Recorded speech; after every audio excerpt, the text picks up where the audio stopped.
90% of all lending decisions in the U.S. currently use your credit score as a substantial factor for qualifying you for a home loan.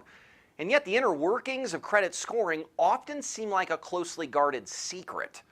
Hi there, I'm Ben Binger, your local home loan expert.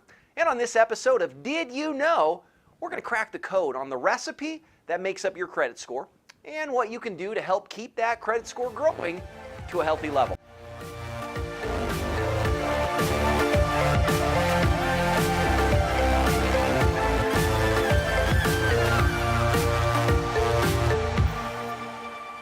We are going to quickly look at 5 factors that impact your credit score and the weight that each one carries on your score. And don't forget, if the information in this episode is helpful, would you please take a second to subscribe, maybe leave me a comment, or even a thumbs up. Okay, so the first and the biggest influencer of your credit score shouldn't be a surprise. It's your payment history.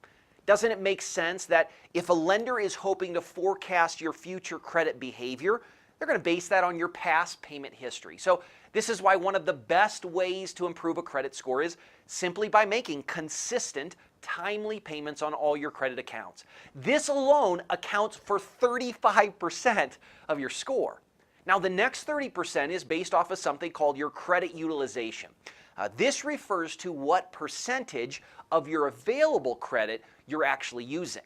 You may pay all of your bills on time, but if you show a history of maxing out that credit card or coming near that limit each month, even if you pay it in full, the credit bureaus may actually see this as someone who cannot handle debt responsibly, and they'll ding you on your credit score. So the solution here is to lower your overall percentage of your credit used. Reduce your balances. Many say that the ideal figure is 30% utilization. So this means if you have a credit card limit of $1,000, you should never spend more than $300 on any given month, and then make sure you pay that $300 off each month. Now, here's where it gets really interesting. This credit utilization is averaged out across all of your credit accounts.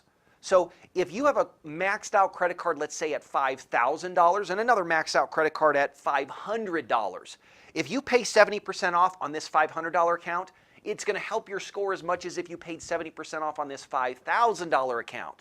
So simple math here, would you rather pay $3,500 or $350 down in debt if it was going to give you the same credit score result? So to recap so far, if you pay your bills on time, if you don't carry high balances, you're already more than 2/3 of the way there towards a healthy credit score. Now, length of credit history and new credit opened collectively make up another 25%. The way you improve your score in these two areas is to just be careful how often you apply for those new credit cards.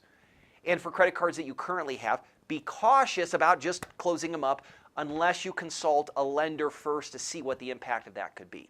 So these, along with a healthy mix of credit use, make up your credit score. Pretty simple, right? Just kidding. I know it can feel very overwhelming at times. So if you're preparing to purchase a home or you want to see what a credit tune-up might be able to do for your score, please don't hesitate to give my team a call or text today. And as always, thank you again for joining me.